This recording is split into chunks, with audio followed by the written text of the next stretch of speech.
आओ सुनाऊं कहानी। लाइक शेयर सब्सक्राइब कमेंट करना ना भूलें। आप देख रहे हैं कमबख्त इश्क भाग 12। उसने गैस चूल्हे पर बर्तन रखा जिसकी आवाज़ श्रद्धा को सुनाई पड़ गई। तो फिर क्या बात है, और ये बर्तन की आवाज़ कैसी? तुम किचन में हो क्या? दी, वही तो मैं आपको बता रहा हूँ। मैं इस वक्त किचन में हूँ और चाय बना रहा हूँ आपकी ननंद के लिए। क्या साक्षी वहाँ आई है? हाँ दी, आप ही से मिलने के लिए आई हैं। शायद उसे कुछ काम है आपसे, प्लीज़ जल्दी आ जाइए, वो इंतज़ार कर रही है। श्रद्धा हंसी। ठीक है, मैं आ रही हूँ, तब तक तुम साक्षी को चाय पिलाओ अच्छे से बनाकर। वही तो बना रहा हूँ। ठीक है, आती हूँ। शिप्रा, चल घर, वो साक्षी आई है मिलने। अर्जुन, मैं भी चलूँ क्या साथ में? शिप्रा, अरे महाराज, इसमें पूछने की क्या आवश्यकता है, आप भी ज़रूर चलिए हमारे साथ। कुछ ही मिनटों में तीनों घर पहुंचे। उस वक्त हर्ष और साक्षी बैठकर चाय पीने के साथ बातें कर रहे थे। शिप्रा ने अंदर आते हुए कहा, हाय साक्षी, कैसी हो? साक्षी उठकर सबसे मिली। मैं अच्छी हूँ, आप बताइए कैसी हो? श्रद्धा, ये बिल्कुल पागल है। साक्षी, तुम खड़ी क्यों हो, बैठो ना। जी कहकर वो वापस बैठ गई। अर्जुन और शिप्रा भी। अर्जुन ने कहा, और छुटकी, घर में सब कैसे हैं?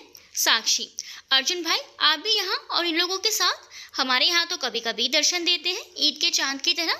इनसे कब मिले? अर्जुन अपनी जगह से उठा और शिप्रा के बगल में जाकर बैठते हुए बोला, अच्छा छुटकी, एक बात बताओ, तुम्हें शिप्रा और मैं एक साथ कैसे लग रहे हैं? शिप्रा ने उसके पेट पर कोहनी मारी। साक्षी ने देखकर हंसते हुए कहा, अर्जुन भाई, अब बहुत ही अच्छे लग रहे हो। लेकिन ये सवाल क्यों पूछा आपने? अरे पागल, मैं इसलिए पूछ रहा हूँ क्योंकि आगे चलकर ये भी तुम्हारी भाभी बनने वाली है। हर्ष और साक्षी ने एक दूसरे को देखा। श्रद्धा मुस्कुराई।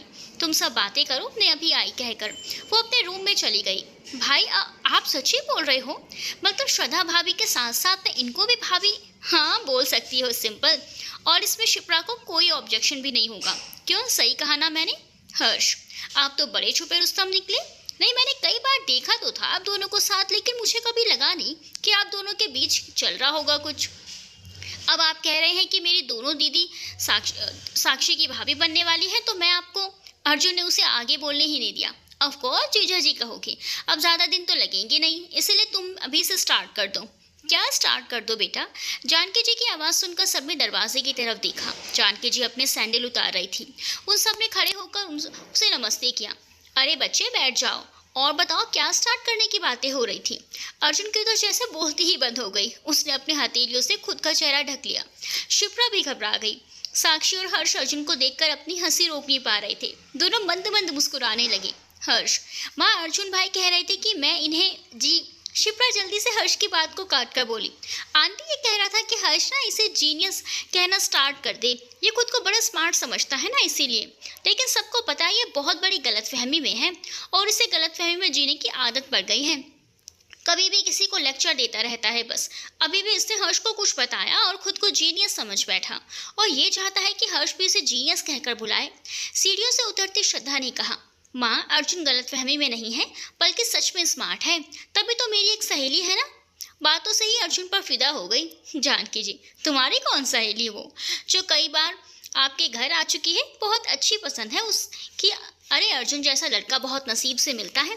अर्जुन ने अपनी हथेली अपने चेहरे से हटा ली और सधे स्वर में कहा, थैंक यू आंटी जी, जो आपने मुझे पहचाना, वरना किसी को तो मेरी कदर ही नहीं। साक्षी, भाभी, वो दरअसल मैं आपके उंगली का नाप लेने आई थी। माँ ने भेजा है और जल्दी आने को भी कहा है। अनामिका, ये लड़की भी ना, पता नहीं वहां जाकर क्या कर रही होगी। उसने उसे नाप लेने भेजा था, इतनी देर तो लगा दी है उसने।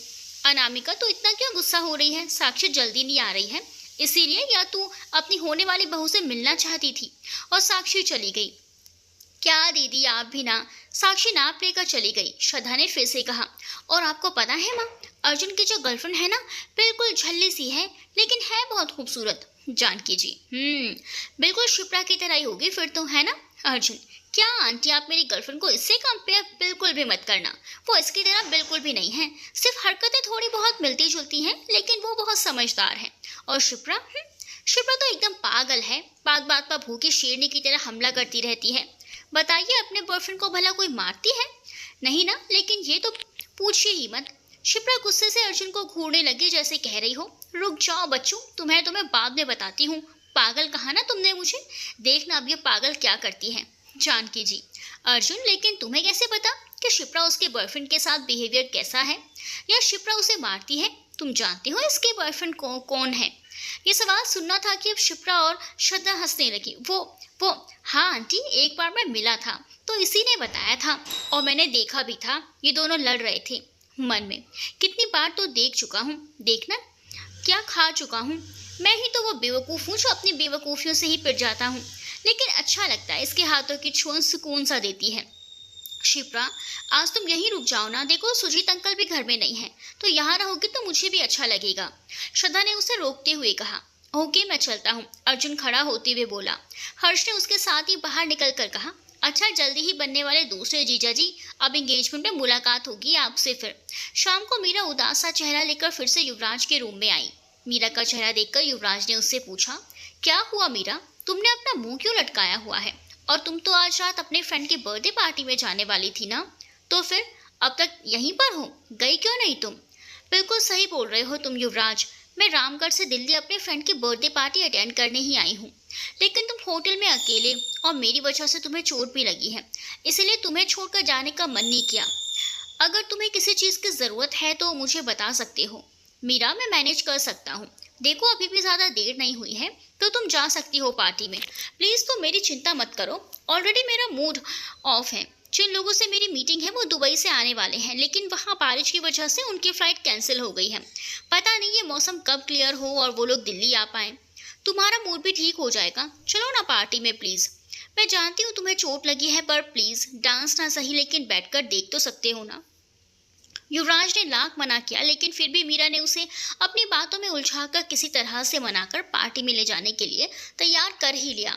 ठीक है चलता हूँ, तुम बाहर टैक्सी रुकवाओ, मैं बस 5 मिनट में आया। बेड पर लेटे शिप्रा ने कहा, यार श्रद्धा, तेरी लव स्टोरी तो बहुत ही जल्दी कंप्लीट होने जा रही है। कहाँ एक सीधी सीधी सी सिंपल सी लड़की जिसे प्यार के बारे में कुछ पता ही नहीं था, उसे हैंडसम सा युवराज ने अपने प्यार के जाल में फंसा ही लिया। तो ऐसे गिरी उसकी मोहब्बत में कि तुझे भी ये पता ही नहीं था कि तुझे युवराज से प्यार हो गया। लेकिन तुम्हें नहीं लगता इन दोनों ने हमसे ठीक से प्यार का इजहार नहीं किया? युवराज से तो तुमने ज़बरदस्ती बुलवा लिया, लेकिन अर्जुन, मुझे तो उस पर बहुत गुस्सा आता है। ऐसे भी कोई बताता है फ़ोन पर कि मैं तुमसे प्यार करता हूँ? बिल्कुल अनरोमांटिक सा है ये लड़का। श्रद्धा, युवराज ऐसे नहीं है, वो तो युवराज ऐसे नहीं है, इसका क्या मतलब? उसने कभी तुझे किस किया है क्या? हो तो क्या किस करने से इंसान रोमांटिक होते हैं? पता नहीं कहाँ से सीख कर आई हो तुम, जरूर अर्जुन ने सिखाया होगा। देख लिया तुझे जो सनम मेरे दिल को करार आया, प्रीति ने साक्षी के सामने से गुजरते हुए कहा। साक्षी ने सुना तो प्रीति की तरफ देखते हुए बोली, भाभी आपके इस गाने का मतलब ना मैं अच्छे से समझ रही हूँ, आप बस उस दिन से मुझे ना जाने क्या क्या करके चिढ़ा रही हैं। ये बोलते वक्त साक्षी के होंठों पर स्माइल थी। अच्छा लगता है मेरी ननद रानी दिन ब दिन काफ़ी समझदार होती जा रही हैं, तभी तो मेरे गुनगुनाए गाने का मतलब भी समझ गई। अब मेरी भाभी हैं ही ऐसी समझदार कि उनकी संगत में रहकर मैं भी समझदार हो रही हूँ। वो कहते हैं ना, जैसे संगत वैसी रंगत, तो बस वही बात है। युवराज और मीरा पार्टी में जाने के लिए होटल से टैक्सी लेकर निकले। उनके पीछे लगी 2 जोड़ी आंखें भी उन दोनों के पीछे पीछे चल रही थी। मीरा की फ्रेंड ने जिस होटल में पार्टी रखी थी, वहां पहुंचने पर टैक्सी ड्राइवर ने टैक्सी रोक दी। दोनों नीचे उतरे। उन 2 जोड़ी आंखों ने जो मीरा और युवराज के पीछे थी, एक ने अपने बॉस को कॉल किया। कॉल रिसीव करते ही दूसरे की तरफ से एक लड़के की आवाज़ आई, बोलो रघु, क्या हुआ, तुम लोगों ने युवराज को उठाया या नहीं? बॉस, कहाँ से उठाते, एक बार कोशिश की थी लेकिन कोई फ़ायदा नहीं हुआ। कुछ लोग तो वहाँ उसे घेरे हुए थे, मुझे नहीं पता कौन थे, लेकिन बॉस आप फिक्र मत कीजिए, आपका काम ज़रूर होगा। पवन, ठीक है, तो मुझे कॉल करके सारी चीज़ें बताते रहना। Okay boss. नीतीश जी और विशाल जी टेरेस पर खड़े होकर बातें कर रहे थे। तभी प्रशांत आते हुए बोला, आप लोग यहाँ क्या कर रहे हैं? रात हो गई है, नींद नहीं आ रही क्या आप लोगों को? नीतीश जी, हमारी छोड़ो बेटा, तुम बताओ तुम यहाँ क्या करने आ रहे हो? तुम्हें तो अपने रूम में होना चाहिए इस वक्त, लेकिन तुम यहाँ। रघु, बॉस एक और बात बतानी थी, युवराज है ना, वो भी एक लड़की के साथ किसी पार्टी में आया है। पवन, ओ मतलब युवराज बाबू घर से गया है मीटिंग के नाम से और वहाँ दिल्ली में जाकर लड़कियों के साथ पार्टी कर रहा है। सुन रघु, तू ना एक काम कर, तू उन लोगों पर ना नज़र रख और अगर हो सके तो उन दोनों का फ़ोटो क्लिक कर लेना जिसमें वो दोनों एकदम करीब हों। ओके बॉस, मैं समझ गया। पवन फ़ोन रखने के बाद कुटिलता से मुस्कुराया। मज़ा तो अब आएगा युवराज। युवराज और मीरा अंदर गए। मीरा की सहेली मीरा को देखते दौड़ते हुए उसके पास आई, उसे गले लगाकर कहा, thank you so much Meera darling, जो तुम आ गई। कब से तुम्हारा ही इंतज़ार कर रही थी। सारे दोस्त आ चुके हैं, बस तुम ही लेट आई। कुछ प्रॉब्लम हुई थी क्या? वैसे ये हैंडसम कौन है? दिल्ली का बॉयफ्रेंड है या रामगढ़ का? उसकी सहेली ने मीरा के कान में कहा। सॉरी यार, आने में लेट हो गया। दरअसल मैं तो कल ही यहाँ पहुँच चुकी थी। कल ही मैं तुम्हें सरप्राइज़ देने आ रही थी, लेकिन खैर वो सब छोड़, इससे मिलो। ये मेरा युवराज के बारे में आगे बोलती वहाँ उसके एक और फ्रेंड ने आकर कहा, ये तुम्हारा बॉयफ्रेंड है, सही कहा ना मैंने? युवराज, देखिए मैं इनका बॉयफ्रेंड। उस लड़की ने युवराज का हाथ पकड़ लिया। अरे देखिए दिखाइए, वो सब बाद में, आप चलिए एंजॉय करने। मीरा, गाइस प्लीज़ तुम लोग इसे रहने दो, एक्चुअली इसे चोट लगी है तो बस ये डांस नहीं कर सकता। उस लड़की ने युवराज का हाथ छोड़ते हुए कहा। ओह सॉरी, मुझे पता नहीं था, आप इधर बैठ जाइए। शिखा, अब चल तो जल्दी से केक कट कर, बहुत हो चुकी है तुम्हारे इंतज़ार की नौटंकी, और अब तो तेरी जान ये मीरा भी आ गई है। मुझे नहीं लगता अब तुम्हें और भी किसी के आने का इंतज़ार है, क्योंकि वो तो यार बॉयफ्रेंड कब का आ चुका है। तो चल। मीरा, हाँ शिखा चल, बहुत इंतज़ार कराया मैंने, उसके लिए सॉरी। अब चल जल्दी से केक कट कर। शिखा, चलो। केक कट करने के बाद सभी ड्रिंक करके डांस करने लगे। युवराज बस एक कोने में बैठकर उन सबको देख रहा था। डांस करते हुए मीरा ने युवराज को देखा तो युवराज ने छोटी स्माइल दे दी। क्या करूं, मीरा की जिद की वजह से आ तो गया, लेकिन अब बहुत अजीब लग रहा है। अब यहाँ से ऐसे बिना बताए जा भी नहीं सकता, और इस पार्टी के अंदर रहा तो मेरा दम घुट जाएगा। बस जल्दी से वो दुबई वाले आ जाएं और मेरा काम खत्म हो तो मैं जल्दी से अपनी श्रद्धा के पास चला जाऊँगा। युवराज के पास शिखा का बॉयफ्रेंड आया। उसने युवराज को ड्रिंक थमाते हुए कहा, क्या यार, सब पार्टी एंजॉय कर रहे हैं और तुम यहाँ ऐसे बैठे हुए हो, ऐसा भी क्या होता है? कम से कम थोड़ा drink he P low. Thank you, लेकिन मुझे नहीं चाहिए। अरे यार लो ना, शर्म क्यों कर रहे हो? कहकर उसने युवराज को एक ग्लास ड्रिंक पिला दी। उसके बाद उसे एक और ग्लास ज़बरदस्ती पिला दिया। इधर दोनों बिस्तर में थे। शिप्रा तो पूरी सो चुकी थी, लेकिन श्रद्धा फ़ोन को बार बार चेक कर रही थी। उसे युवराज से बात करने का मन था। उसने शिप्रा की तरफ पलटकर देखा, जो पूरी तरह सो चुकी थी। वो आहिस्ता से उठकर कमरे से बाहर निकली और छत पर चली गई। शिखा का बॉयफ्रेंड वापस शिखा और मीरा के पास आकर बोला, यार मीरा, तुम्हारा ये जो युवराज है ना, बहुत ही सख्त लड़का है। पीना ही नहीं चाह रहा था, फिर भी मैंने ज़बरदस्ती 2 ग्लास पिला ही दिया। क्या तुमने उसे शराब पिला दी? ओह गॉड, वैसे अच्छा किया, काफ़ी टेंशन में था, शायद नशे की वजह से थोड़ी देर के लिए ही टेंशन फ्री हो जाए। शिखा, मुझे एक बात समझ नहीं आती यार मीरा, तुम उस जय को छोड़कर युवराज के पीछे क्यों भाग रही हो? जय तो तुमसे प्यार भी करता है, तुम्हें खुश भी रखेगा, लेकिन तुम हो कि युवराज के पीछे पड़ी हुई हो, जो तुम्हें भाव तक नहीं देता। भूल जा इसे, वैसे भी कुछ दिनों में इसकी शादी किसी और से होने वाली है। मीरा को गुस्सा आ गया। शिखा, तुम ये क्या बोल रही हो? तुम मेरी फ्रेंड हो या उस श्रद्धा की? शादी होने वाली है, अभी हुई नहीं है, समझी? और किसे पता बेबी की शादी तक क्या हो जाए।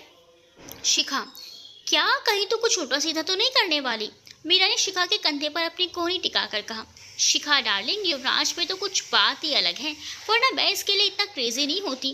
देखना, युवराज की शादी तो मुझसे ही होगी, चाहे कुछ भी हो जाए। युवराज के पास श्रद्धा का कॉल आया। युवराज ने देखा तो वो मुस्कुराकर उस पार्टी से निकलकर बाहर चला गया। हेलो हेलो, कैसे हैं आप और क्या कर रहे हैं अभी? बस तुम्हें ही याद कर रहा था, और देखो मेरी किस्मत कितनी अच्छी है, तुम्हें याद किया और तुम्हारा कॉल भी आ गया। लेकिन तुम अब तक क्यों जागी हुई हो? नींद नहीं आ रही क्या? ना जी, मैं तो नींद में ही थी, बस आप सपने में आकर परेशान कर रहे थे तो सोचा मैं भी आपको परेशान कर लूं। अच्छा जी, लेकिन तुमने तो मुझे बिल्कुल भी परेशान नहीं किया, बल्कि थोड़ी देर पहले जो टेंशन थी वो सारी खत्म हो गई। आप क्यों जाग रहे हो? वो श्रद्धा, मैं ना मीरा के साथ उसकी सहेली की पार्टी में आया हूँ। सॉरी, वो बहुत जिद कर रही थी, इसीलिए आना पड़ा। मैं बिल्कुल भी नहीं जाना चाहता था, लेकिन कोई बात नहीं, इसमें सॉरी बोलने वाली क्या बात है? थकावट दूर करने के लिए ये सब थोड़ी बहुत तो चलती रहती है। बस आप अपना काम खत्म करके जल्दी से वापस आ जाइए। आपका हुक्म सर आंखों पर बीवी जी। श्रद्धा हंसने लगी। बीवी जी, लेकिन हमारी शादी तो हो चुकी है। तो हुई ना तुम मेरी बीवी जी। बस अब जल्दी से बारात लेकर तुम्हें दुल्हन बनाकर अपने घर ले आऊं तो सारी दुनिया वाले भी मान जाएंगे। युवराज श्रद्धा की बातें ऐसे ही चलती रही। थोड़ी देर में बर्थडे पार्टी खत्म हुई तो मीरा युवराज को ढूंढते हुए बाहर आई। युवराज, कब से मैं तुम्हें ढूंढ रही हूँ और तुम हो कि यहाँ हो। तुम्हें पता भी है मैं कितना डर गई थी तुम्हें अंदर पार्टी में ना देखकर। मीरा एकदम से उसके गले लग गई। युवराज ने खुद को उससे छुड़ाया। मीरा, तुमने क्या मुझे छोटा बच्चा समझ रखा है जो मैं अपना ध्यान नहीं रख सकता या खो जाऊंगा? मैं कल से तुम्हारा बिहेवियर नोटिस कर रहा हूँ। प्लीज़ बंद करो ये। मुझे नहीं पसंद श्रद्धा के सिवाय कोई लड़की मेरे करीब आए। सो प्लीज़ इस तरह चिपकना मुझसे दोबारा। दोनों टैक्सी में बैठे और टैक्सी ने उन दोनों को सीधे होटल पहुंचा दिया। अगले दिन डोरबेल बजी। जानकी जी ने दरवाज़ा खोलकर देखा तो बहुत खुश हुई। उन्होंने सामने खड़ी महिला से गले मिलकर कहा, अरे सुनीता, मैं बता नहीं सकती सुबह सुबह तुम्हें यहाँ देखकर मुझे कितनी खुशी हो रही है। आने से पहले कॉल तो कर सकती थी ना? पीछे से रवि ने कहा, क्या बड़ी माँ, अगर आने से पहले बता दिया होता तो फिर आपके चेहरे पर यह खुशी कहाँ से देख पाते? जानकी जी तो डबल खुश हुई। ओह मेरा बच्चा, थैंक यू सो मच तुम लोग आए। कौन है माँ? श्रद्धा ने बिन देखे ही पूछा, लेकिन जब पास आई तो वो भी चहकते हुए अपने रवि भैया के गले लग गई। थैंक यू सो मच भैया, कितने सालों से आपसे मिल नहीं पाई। कैसे हैं आप? सुनीता जी ने उसके कान पकड़कर अपनी तरफ किया।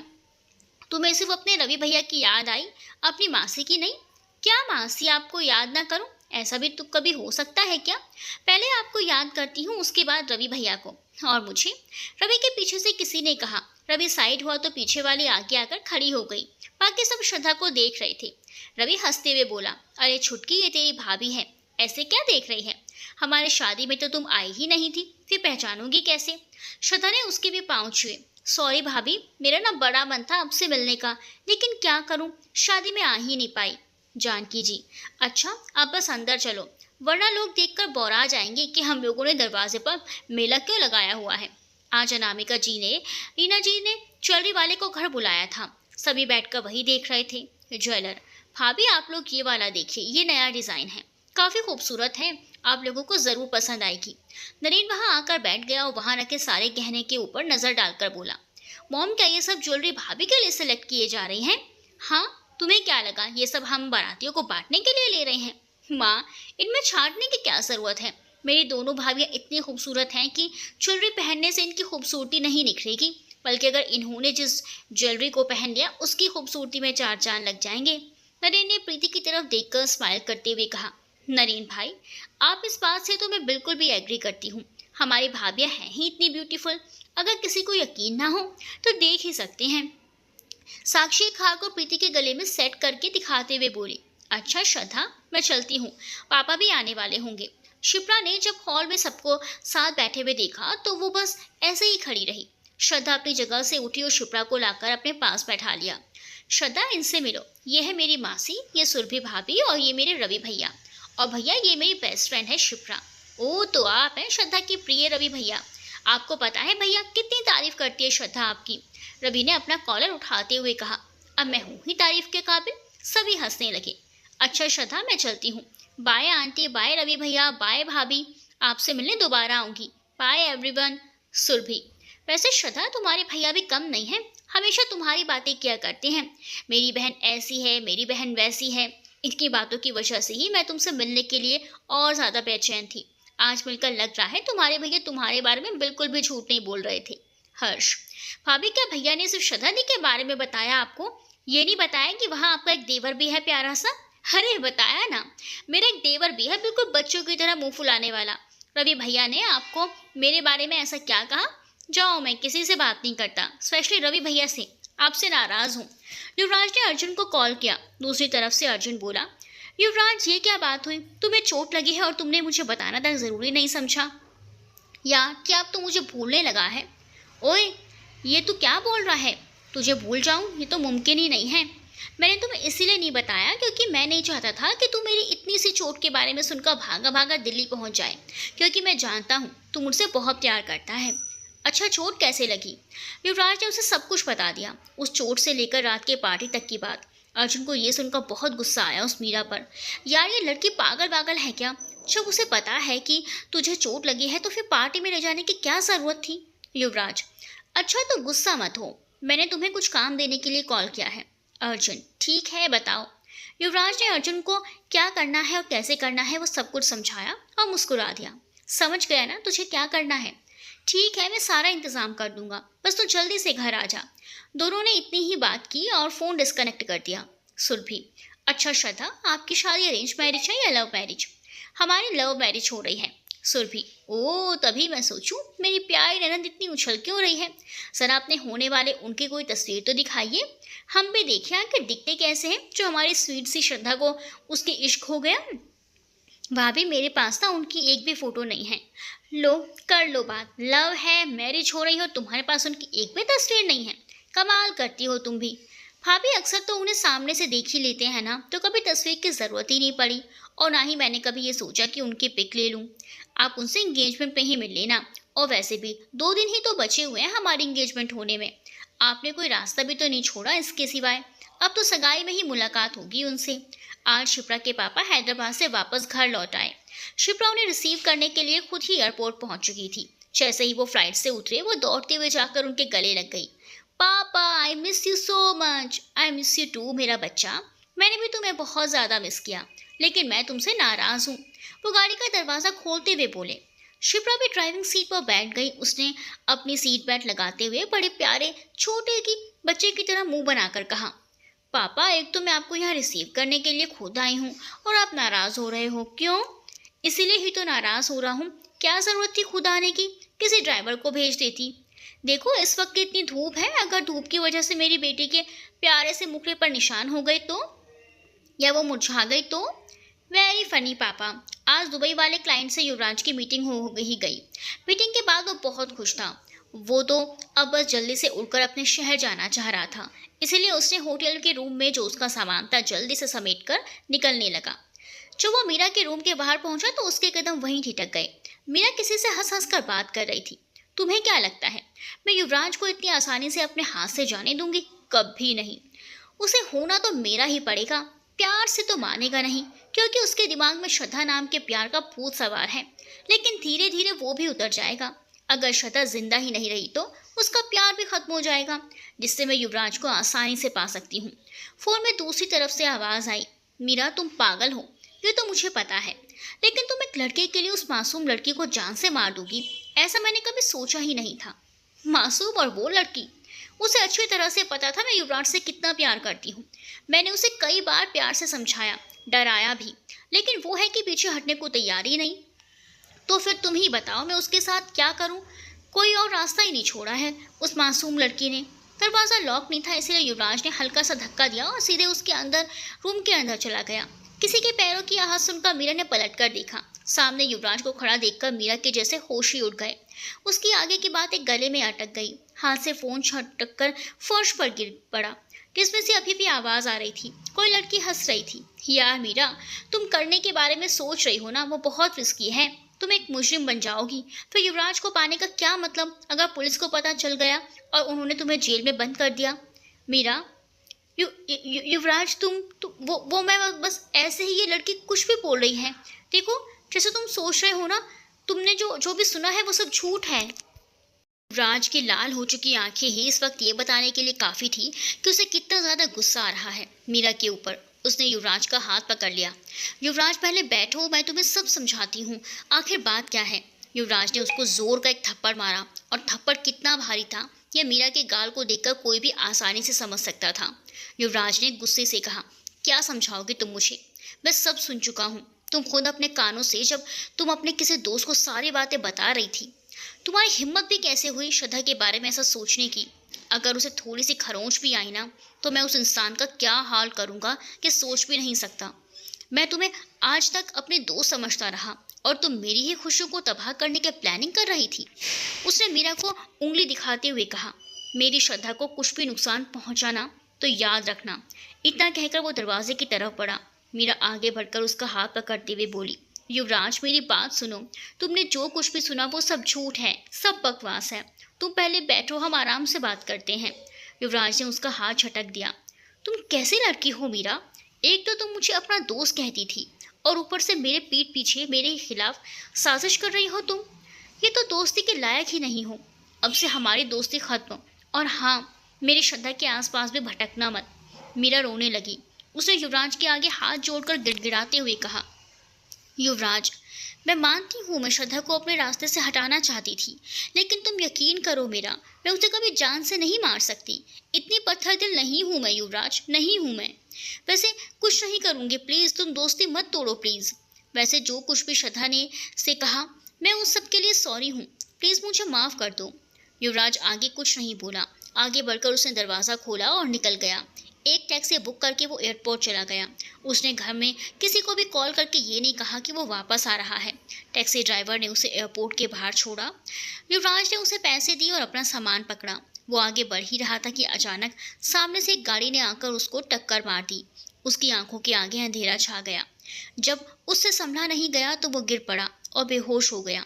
दो लड़कों ने उसे उठाकर अपनी टैक्सी के अंदर लेटाया और तेजी से वहां से निकल गए।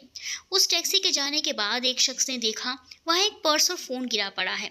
उसने उसे उठाकर देखा तो पर्स में युवराज की फोटो थी। उसमें सारे कार्ड्स भी थे।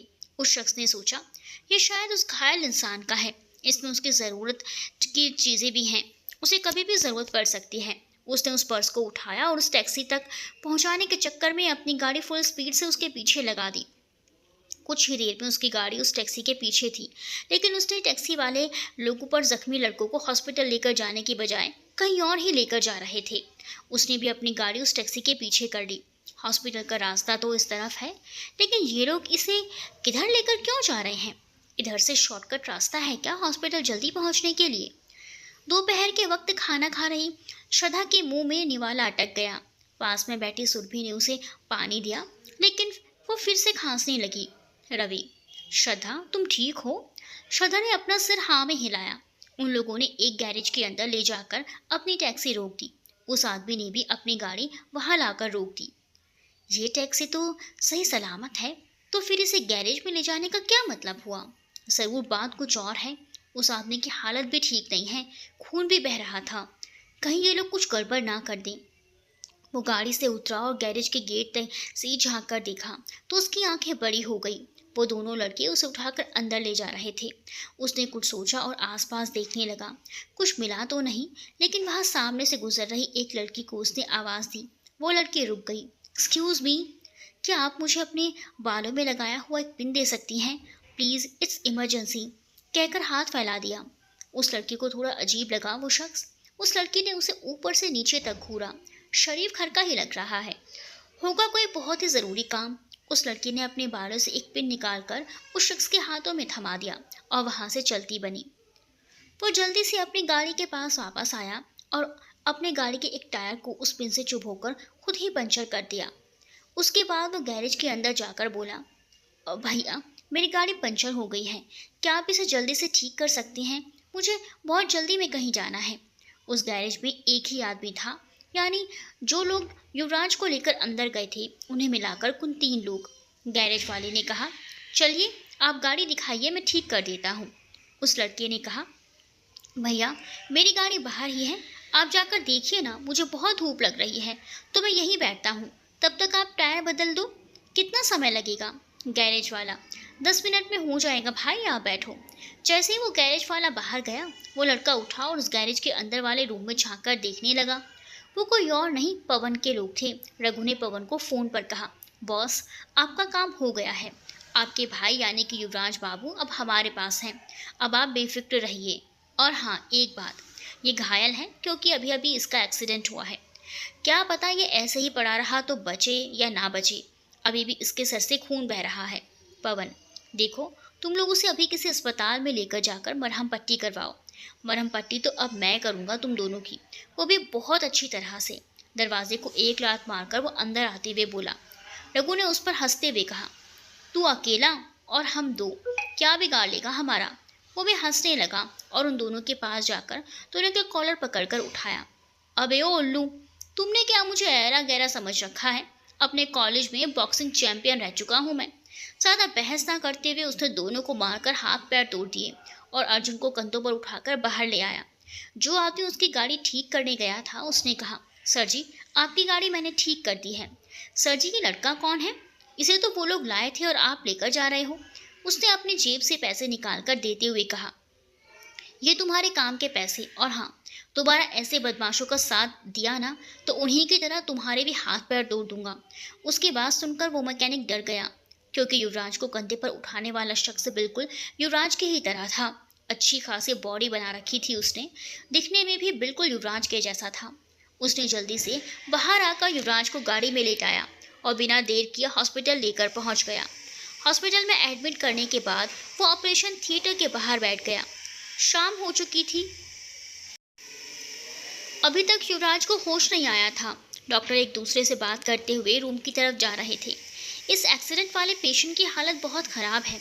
काफ़ी देर होने के कारण इसकी बॉडी से बहुत खून बह चुका है और उसके ब्लड ग्रुप का ब्लड कहीं भी अरेंज नहीं हो रहा है। सर, उसकी फैमिली में से शायद किसी का ब्लड मैच करे तो हम उसका ब्लड पेशेंट को चढ़ा सकते हैं। डॉक्टर, क्या हुआ, होश आया उसे? उस शख्स ने पूछा। देखिए, हमने हर जगह पता कर लिया है, लेकिन ओ पॉजिटिव ब्लड का अरेंजमेंट कहीं से नहीं हो पाया। लेकिन फिर भी हम अपनी तरफ से पूरी कोशिश कर रहे हैं। सर, मेरा ब्लड ग्रुप भी ओ पॉजिटिव है। आप चाहें तो मेरा खून ले सकते हैं। नर्स ने उसका खून चेक किया और जल्दी उसका ब्लड युवराज को चढ़ा गया। वो बाहर बेंच पर बैठा हुआ था। तभी उसकी जेब में पड़ा फ़ोन बजने लगा, जो उसने सड़क से उठाया था।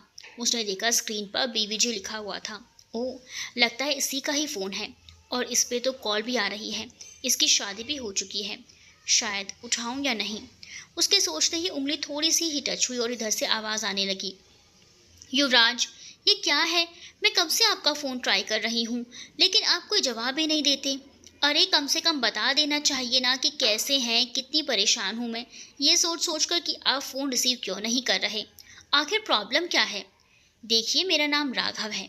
श्रद्धा, सॉरी, लेकिन उसका फ़ोन आपके पास कैसे? युवराज कहाँ है? ज़रा बात कराइए मेरी उनसे। बहुत परेशान कर लिया है उन्होंने। देखिए, अगर वो इस वक्त आपसे बात करने की हालत में होते तो मैं उनकी कॉल कभी लेता ही नहीं। मैं जानता हूँ ये अच्छी खबर तो नहीं है, लेकिन मैं आपसे कोई सच छुपाऊंगा नहीं। प्लीज़ आप बात को घुमाइए मत और जल्दी से बताइए, मुझे बहुत घबराहट हो रही है, प्लीज़। उनका एक्सीडेंट हुआ है और वो भी हॉस्पिटल में एडमिट है। हो सके तो आप लोग जल्दी यहाँ पहुँच जाइए। अभी अभी उन्हें खून चढ़ाया गया है, लेकिन अब तक वो बेहोश हैं। सुनते ही श्रद्धा की आंखों से आंसू बहने लगे। वो घुटनों के बल गिर गई। हाथों में जूस लेकर आ रही सुरभि ने देखा तो उसने जल्दी से जूस का ग्लास टेबल पर रखा और श्रद्धा के कंधों को झकझोरते हुए पूछने लगी। श्रद्धा, श्रद्धा, क्या हुआ? तुम रो क्यों रही हो? बताओ मुझे, क्या हुआ? भाभी, वो युवराज का एक्सीडेंट। राठौर मेंशन में इस वक्त सब डिनर कर रहे थे। तभी डोर बेल बजी। नीतीश जी। इस वक्त कौन हो सकता है? अनामिका जी। आप सब बैठिए, मैं देखती हूँ। अनामिका जी ने जैसे ही दरवाज़ा खोला, सामने रोती हुई श्रद्धा और उसके साथ हर्ष खड़े थे। रोते हुए ही वो अनामिका जी के गले लग गई। अनामिका जी ने उसके आंसू पोंछते हुए कहा, अरे बेटा, क्या हुआ? तुम इस वक्त यहाँ, और तुम रो क्यों रही हो? क्या हुआ है? उन्होंने उसे ले जाकर सोफे पर बैठाया और पानी का एक ग्लास दिया। सभी डिनर छोड़कर उसके पास आ गए। नीतीश जी, बेटा, बात क्या है वो तो बताओ, रो क्यों रही हो? माँ, वो युवराज का एक्सीडेंट हो गया है और इस वक्त वो हॉस्पिटल में है। श्रद्धा के इतना बताने के बाद सभी शॉक्ड रह गए। अनामिका जी तो बस रोने लगी। रीना जी ने उन्हें शांत कराया। प्रशांत, पापा, हमें जल्दी से जल्दी दिल्ली जाना चाहिए। युवराज को ज़रूरत है हमारी। नीतीश जी, बेटा, तुम जल्दी से फ़्लाइट की 3 टिकट बुक करो। अनामिका जी, मैं भी जाऊंगी अपने बेटे के पास, मैं यहाँ नहीं रह पाऊंगी। तुरंत ही प्रशांत ने फ़्लाइट की टिकट बुक कर ली और उसके कुछ ही घंटों बाद वो लोग हॉस्पिटल पहुँच गए। City hospital. भागते हुए चारों अंदर गए। प्रशांत ने एक सिस्टर से पूछा, सिस्टर, युवराज सिंह राठौर कौन से रूम में एडमिट है? सिस्टर को कंफ्यूज देखकर प्रशांत आगे बोला, अरे सिस्टर, आप बताने में इतना कंफ्यूज क्यों हो रही हैं? अरे, युवराज सिंह राठौर जिसका एक्सीडेंट हुआ है, हाँ, उसे किसी राघव नाम के व्यक्ति यहाँ लेकर आए हैं। सिस्टर, सर, आप जिस पेशेंट की बात कर रहे हैं वो रूम नंबर 205 में एडमिट है। आप लोग आगे जाकर वहाँ से लेफ्ट की तरफ मुड़ जाइएगा। Okay sister, thank you so much. सभी उस रूम की तरफ बढ़ गए। जब वो सब वहाँ पहुँचे तो रूम के बाहर डॉक्टर राघव से कुछ बात कर रहे थे। अनामिका, डॉक्टर, मेरा बेटा कैसा है? ठीक है ना वो? डॉक्टर जी, आप लोग किस पेशेंट की बात कर रहे हैं? कौन है आपका बेटा? नीतीश जी, डॉक्टर, हम युवराज के फैमिली मेम्बर्स हैं, वही जिसका एक्सीडेंट हुआ है। प्लीज़ बताइए ना, कैसा है वो? क्या हम उससे मिल सकते हैं? डॉक्टर, ये भी वही जिद कर रहा है कि मैं इसे युवराज से मिलने दूँ। अभी मैं इन्हें भी यही समझाने की कोशिश कर रहा था कि उसे आधे घंटे बाद होश आ जाएगा, तब आप लोग उससे मिल लीजिएगा। लेकिन हाँ, एक एक करके ही मिल सकते हैं। नर्स, ख्याल रखिएगा, कहकर डॉक्टर दूसरे पेशेंट को चेक करने चले गए। राघव ने कहा, अंकल आंटी, आप लोग उसके मम्मी पापा हैं? मेरा नाम राघव है और उसे यहाँ मैं ही लेकर आया हूँ। अनामिका जी ने अपने हाथ जोड़कर कहा, तुम्हारा बहुत बहुत धन्यवाद राघव बेटा। पता नहीं अगर तुम नहीं होते तो मेरे बेटे का क्या हाल हुआ होता। हम तुम्हारा ये एहसान जिंदगी भर नहीं भूल पाएंगे। राघव ने अनामिका जी की हथेलियों को पकड़कर कहा, आंटी ये आप कैसी बातें कर रही हैं? मैं भी तो आपके बेटे की तरह ही हूँ। तो क्या एक बेटा दूसरे बेटे के काम नहीं आ सकता? और वैसे भी अब तो मेरे और उसके शरीर में एक ही खून दौड़ रहा है। बेटा, मैं तुम्हारे कहने का मतलब समझी नहीं। तुम्हारे युवराज के शरीर में एक ही खून बह रहा है मतलब? राघव ने मुस्कुराकर कहा, आंटी अभी अभी मैंने आपके बेटे को अपना खून दिया है। वो एक ही खून हुआ ना हम दोनों के शरीर में। Prashant, thank you so much Raghav. Nitish ji, हाँ बेटा, हमें समझ नहीं आ रहा कि हम तुम्हारा शुक्रिया अदा कैसे करें। तुम्हारा बहुत बहुत आभार। राठौर मेंशन में बुआ बोले, भाभी मुझे तो लगता है इस लड़की की वजह से ही हुआ है ये सब। जब से हमारे युवराज की जिंदगी में आई, बस उसके ऊपर मुसीबत ही मुसीबत आ रही है। इसके लिए कभी किसी से झगड़ा कर लेता है तो कभी जानबूझकर खतरा मोल लेता है। बेचारा, पता नहीं इस वक्त किस दर्द से गुजर रहा होगा, कितनी तकलीफ हो रही होगी उसे। रीना जी, ये तुम कैसी बातें बोल रही हो कुंती? होश में तो हो ना तुम? कम से कम परिस्थिति को देखकर तो बात किया करो। ये बेचारी तो खुद ही कितनी परेशान है और तुम हो ना जाने कौन सी फालतू की बातें लेकर बैठ गई हो। श्रद्धा रोते हुए बोली, बुआ जी बिल्कुल सही कह रही हैं बड़ी माँ। इन सब की जिम्मेदार शायद मैं ही हूँ। मेरी युवराज की ज़िंदगी में आना ही उनके लिए सही नहीं था। जब से मैं उनकी ज़िंदगी में आई हूँ, उन्हें मुसीबतें और परेशानियों के सिवाय कुछ मिला ही नहीं। प्रीति उसके पास आकर उसके बगल में बैठते हुए बोली, श्रद्धा चुप हो जाओ, तुम्हारी वजह से ऐसा कुछ भी नहीं हुआ है। तुम खुद को इन सबके जिम्मेदार मत ठहराओ। देखना युवराज बिल्कुल ठीक है, और अगर उसने तुम्हें इस हालत में देखा तो तुम्हारी इन आंखों में आंसू देखकर क्या उसे अच्छा लगेगा? जानकी जी और बाकी सब इस वक्त घर के मंदिर में भगवान की मूर्ति के सामने हाथ जोड़कर प्रार्थना कर रहे थे। जानकी जी, हे भगवान, ये कैसा दिन दिखा रहे हैं आप हम सबको। जहाँ खुशियों का माहौल होना चाहिए था, वहाँ हमें इतने दर्द दे रहे हैं। मासी, आप जल्दी से उसे ठीक कर दीजिए भगवान। हम अपने बच्चों के चेहरे को उदास नहीं देखना चाहते। श्रद्धा, हमें शायद घर वापस जाना चाहिए, कल सुबह वापस आएंगे। साक्षी, तुम अपनी भाभी को अपने कमरे में लेकर जाओ। बेटा, इतनी रात हो चुकी है, अच्छा होगा तुम आज रात यहीं रुक जाओ। हर्ष, लेकिन रीना जी, लेकिन कुछ नहीं हर्ष, तुम भी नरेन के साथ उसके कमरे में जाओ। जी बड़ी माँ, कहकर साक्षी श्रद्धा को ले जाने लगी। कुछ कदम चलने के बाद श्रद्धा की नज़र मंदिर की तरफ गई। श्रद्धा ने अपने कदम मंदिर की तरफ बढ़ा लिए। उसने अपने सैंडल उतारे और मंदिर के अंदर चली गई। उसने सर पर दुपट्टा डालकर मूर्ति के आगे हाथ जोड़े। श्रद्धा को देखकर बाकी सब भी वहां आकर अपने हाथ जोड़कर खड़े हो गए। श्रद्धा, मैंने हमेशा आपकी पूजा की है और बदले में कुछ नहीं मांगा। कहते हैं कि आपको कहने की कोई ज़रूरत ही नहीं, आप तो अपने भक्तों के मन की बात समझ जाते हैं ना। तो फिर आपने ये कैसे होने दिया? आपके होते हुए युवराज की ऐसी हालत कैसे हो सकती है? बताइए मुझे आपसे जवाब चाहिए। बताइए, क्यों होने दिया आपने ऐसा? वो अपनी हथेली पर दीपक जलाकर एक ही पांव पर खड़ी होते हुए बोली, जब तक आप मेरे युवराज को बिल्कुल पूरी तरह से ठीक नहीं कर देते, मैं ऐसे ही आपके सामने खड़ी रहूंगी। इस लड़के को अभी तक होश क्यों नहीं आया? डॉक्टर ने तो कहा था आधे घंटे में इसे होश आ जाएगा, लेकिन ये तो अभी भी बेहोश पड़ा है। आई होप कि इसे होश आ जाए, वरना केस और क्रिटिकल हो जाएगा। हॉस्पिटल में दो नर्सें आपस में बात कर रही थी। अनामिका जी ने नर्सों की बात सुनी तो वो जल्दी से उस रूम में चली गई जहाँ युवराज था, और उसके पास जाकर वो रोते हुए बोली, युवराज, तुम ऐसा कैसे कर सकते हो बेटा? उठो युवराज, देखो मैं तुम्हारी माँ, तुम्हें मेरी आवाज़ सुनाई दे रही है ना? युवराज उठो, हमें घर जाना है। युवराज, तुम कुछ बोल क्यों नहीं रहे हो? अब तुम अपनी माँ की भी बात नहीं मानोगे? डॉक्टर वापस आकर बोले, देखिए आप लोग उन्हें समझाइएगा, अभी पेशेंट को आराम की ज़रूरत है। अगर वो इस तरह से उनके आगे रोती रही तो सोचिए आपके बेटे को कैसा महसूस होगा जब वो होश में आएगा। विशाल जी, प्रशांत अपनी माँ को बाहर लेकर जाओ। जी पापा, कहकर प्रशांत अनामिका जी को लेने गया, लेकिन रूम के अंदर कदम रखते ही उसकी आंखें भी भीग गई। नीतीश जी, लेकिन डॉक्टर आपने तो कहा था कि आधे घंटे बाद होश आ जाएगा, लेकिन अभी तक नहीं आया। देखिए डॉक्टर, हमसे कुछ भी छुपाइएगा मत, सब ठीक तो है ना, कोई डरने की बात तो नहीं है। देखिए मैंने अपनी तरफ से तो पूरी कोशिश की है, अब बाकी आप सब भगवान पर विश्वास रखिए। प्रशांत अनामिका जी को बाहर लेकर गया और बेंच पर बैठा दिया। तभी उसे प्रीति ने कॉल किया। प्रीति ने श्रद्धा की जिद के बारे में उसे बताया, जिसे सुनकर प्रशांत बोला, क्या प्रीति तुम क्या बोल रही हो? प्लीज समझाओ उसे कि ऐसा ना करे। वो रात भर ऐसे खड़ी रही तो उसके पैरों में क्या हुआ और ये तुम क्या बोल रहे हो? नीतीश जी ने पूछा। बड़े पापा, प्रीति कह रही है कि श्रद्धा ने जिद पकड़ ली है, मंदिर में एक पांव पर खड़ी हो गई है। उसका कहना है कि जब तक वो युवराज को अपने आंखों के सामने देख नहीं लेती वो उसी तरह खड़ी रहेगी। अनामिका जी तो रो रो कर हालत बिगड़ रही थी। वो रोते हुए ही बोली, हे भगवान, मेरे दोनों बच्चों की ज़िंदगी से सारी परेशानियों को दूर कर दीजिए। एक यहाँ हॉस्पिटल में बेहोश पड़ा है तो दूसरी वहाँ इसकी जिम्मेदार मानकर खुद को तकलीफ दे रही है। श्रद्धा ने अब आरती गाना शुरू कर दिया। अनामिका जी प्रशांत के हाथों से फ़ोन लेकर फिर से उस रूम की तरफ गई तो नर्स ने उन्हें रोक लिया। देखिए, आप थोड़ी देर बाहर रुक जाइए। मिस सिस्टर, मैं आपके सामने हाथ जोड़ती हूँ, मुझे अंदर जाने दीजिए। मैं जानती हूँ अगर युवराज ने श्रद्धा की आवाज़ सुनी तो वो तुरंत उठ खड़ा हो जाएगा। वो रिक्वेस्ट करने लगी, डॉक्टर, सिस्टर, आप रहने दीजिए उन्हें।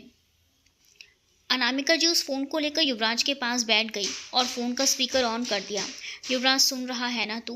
तेरी श्रद्धा तेरे लिए प्रार्थना कर रही है, कह रही है जब तक तुझे नहीं देख लेती वो वैसे ही एक पाँव पर खड़ी रहेगी।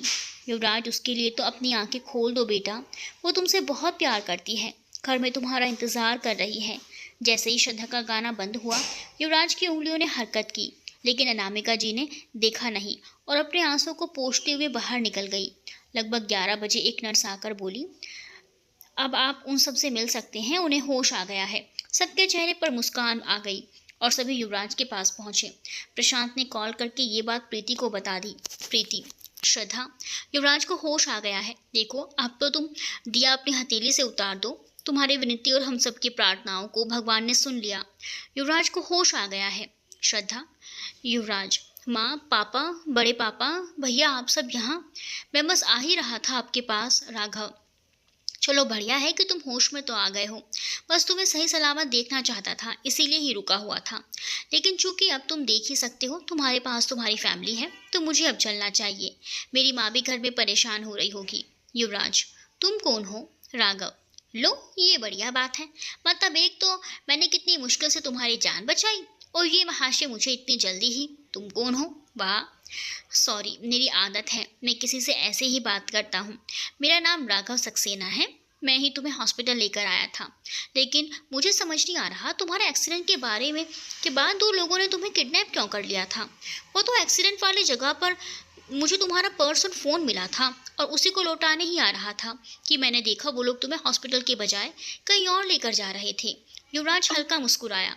Thank you so much Raghav. Raghav को सोचते हुए बोला, वैसे आंटी, केवल आप लोग ही आए हो, वो नहीं आई? प्रशांत, वो कौन? अरे इसकी बीवी जी, उन्होंने कॉल किया था तो सबसे पहले तो ये खबर उन्हें ही मिली होगी, तो वो आप सबके साथ नहीं आई। मुझे तो लगा सबसे ज़्यादा दर्द में वही है। युवराज ने सवालिया नज़रों से अपनी माँ को देखा, जैसे पूछ रहा हो, श्रद्धा?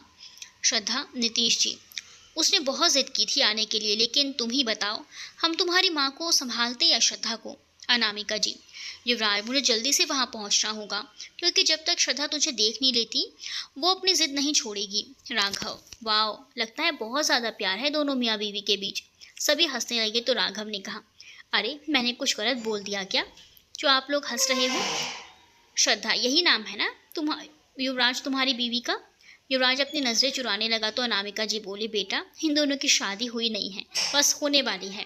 देखो ना, 2 दिन बाद सगाई है और आज इसकी ये हालत। राघव, ओह, तब तो शादी में बुलाओगे ना युवराज?